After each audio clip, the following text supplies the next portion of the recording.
Hello, hello, this is Andrew, and this is another Devlog video. It's been a while since the last Devlog video. Last week, I was out on vacation in Pennsylvania, and I didn't do any work for probably 7 days. Some of those days I was back here, but I took a break, and obviously when I was with my family, I was not working on this, but I'm back, and I'm ready to go over all the changes that I've made. So I'm going to go over the changes first and then demonstrate it since I have a hard time like looking at my list. On my other monitor I have the list of all the stuff that I did while also like playing the game. So I'm going to go through the list first. So the first major thing is the implementation of the health system. So now taking damage actually matters for both the mobs and the knight. So if you take enough damage, there's a game over. Well, not you don't see a game over screen, but the character falls over, screen turns black, and the level restarts. There's going to later be a respawn system, so you don't restart the whole level since the levels are going to be, pretty sizable. And of course, when you do enough damage to an enemy mob, the mob dies. And there's also I implemented a shader effect where if a character is half health, they'll start like glowing slash flashing a yellowish color, and if they become very close to death, they start rapidly flashing red, indicating that oh shit, they're about to die. And now there's also hit feedback, so when the knight takes damage, there's more indication that the knight has taken damage. I might play around with that since I'm curious to see what people's thoughts are going to be. It might be a little bit distracting, but after playing through Hollow Knight, I've noticed that that game has a whole lot of stuff going on when you get hit. Like the whole screen dims, your character flashes black. There's a lot of indication that oh you got hit, which I really like that since taking damage is something that you definitely don't want the character to do. So having a lot of indication I think is a good thing. So in addition to the health stuff, now there's been more improvements to the AI. So later, when I show the rest of this area that I built up, I can demonstrate the edge detection, which edge detection was actually somewhat tricky. Tricky in the sense that the most obvious solution is just placing a sensor box in front of the character that goes downward, which is ultimately what I ended up doing. But what I quickly come to realize is that it's not a really perfect. It's not a really good solution. By doing a solution like that, it kind of limits how you can build up your level. And a huge reason for that is the fact that there's slopes, right? So there's 45-degree angle slopes, but say that you have a really short wall, a short ledge, right? Like the ledge starts and then goes down. There's no way of, at least with the sensor box or the ray casting approach, there's no way to distinguish between a 45-degree slope and a short ledge. When in reality, that ledge should still be regarded as a edge. And to make matters worse, if you want to detect the edge from far away, I have no idea how to do that properly.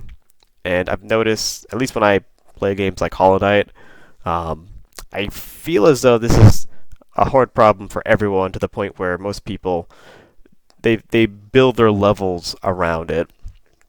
And this kind of came up when I noticed initially, and I'll show this later on, but the goblin the goblin enemy, he walks off to an edge, but in the game, enemies don't stop immediately. Well, before enemies didn't stop immediately, they kind of slow down to a stop. Notice when you move the knight doesn't instantly stop. And I mean that's by design. I feel like it feels a bit better to have a little bit of just a little bit of slippage. But that might be a personal preference. In either case, when you have a situation like that, an enemy mob needs to detect an edge from far away from them and then stop before getting to said edge if you want the stop to be more natural.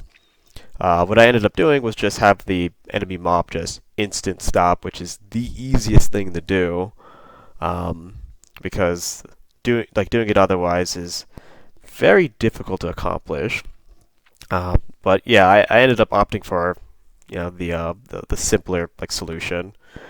So in addition to like the edge detection, there's been more improvements to the AI. Now there is a peaceful mode, and that's what the slime is currently implemented to do, where they just don't attack you, even if they see you, and even if you hit them, they don't like try to fight you. Um, and there's also there's different idle modes you can select from too now.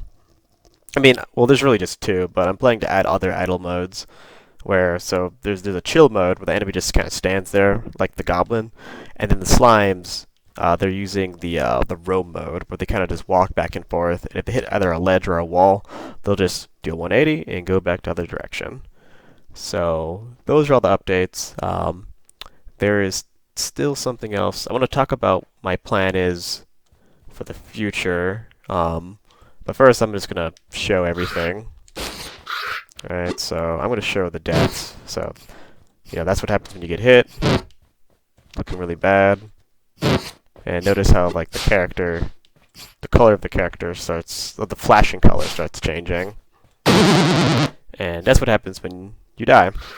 So that just restarts the game. Right, and then, of course, you can kill these enemies. Notice how the enemy is that flashing color. And that's what happens when they die.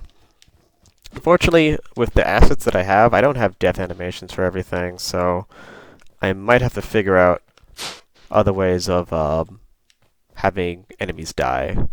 In Slayer Knight, the first game, I just had the enemies just fade out of existence, which, hey, I might do the same thing here. It's easy. And notice how the goblin. So what happens? So in the AI system internally, when the enemy's not able to reach you, it goes into its cautious state, and then it kind of stays in the cautious state until you get behind it. So not terribly sophisticated, but to add a lot more variation, I'm gonna add different enemies, and even the same enemy could have different attack patterns. And the way that I'm going to go about doing that is back in the original Slayer Knight game, the different attack patterns the enemy could all be done by like a single enemy. But instead in this game, you might encounter the same enemy, but each of those enemies are going to have one attack pattern associated with them, but what attack pattern they execute could be different.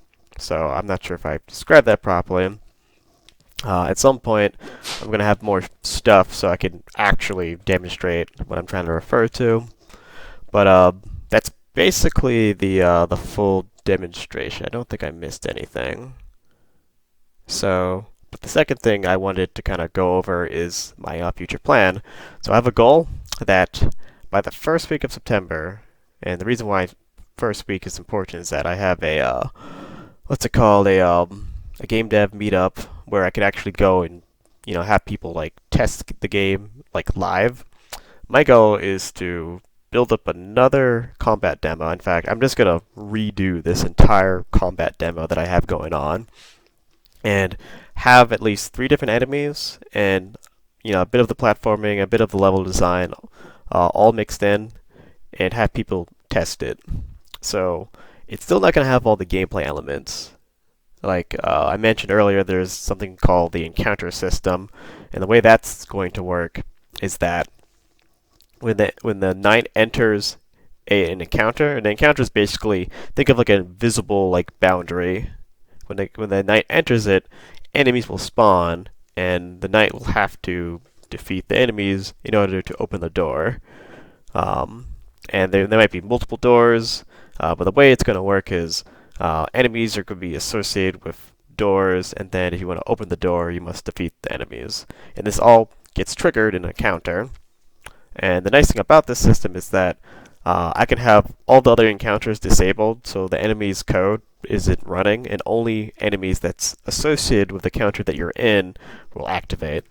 If the knight leaves the encounter, all the enemies within it will deactivate.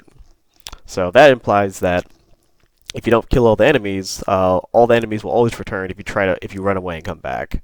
So it's supposed to kind of encourage the knight to deal with the problem while they're there. But if they choose to run back to get like a power up or buff, well now they have to restart the encounter. But that's definitely not going to get in time in the next, I think, 2 weeks or so. Damn, unfortunately August is going by fast, so my goal is to try to finish this game by the end of the year, but we'll see. I am gonna definitely try to push myself, and yeah, I definitely have I still have a good bit of work to get done in terms of like the systems that I want in the game. I mean, I think I have most of the stuff that I want, but like I said, the encounter mode, the shield, untouchable. I'm going to implement an ascension mode where if the character or the knight is like playing really well, they ascend and that basically improves their abilities. And then there's going to be buffs that the character can get throughout the game. I think I'm only going to do like 3 buffs, honestly. But that's what the coins are for. The coins won't be necessary to complete the level, but they will be necessary in order to open up chests. And those chests will contain buffs that can empower the character. So, yeah, and those are, well, okay. There's also adding the other 2 enemy types. So right now there's basically just melee enemies. But there's going to be range enemies, and there's also going to be what I call mage enemies. Range enemies can attack from afar. Mage enemies can attack from afar, but they can also attack through walls, right? So they're particularly dangerous, but they're not going to be as tanky compared to like a melee enemy. But I think that covers everything I wanted to talk about. It's good to be back. Thank you to those who took the time to listen to me ramble for a bit. And I hope you guys have a nice week.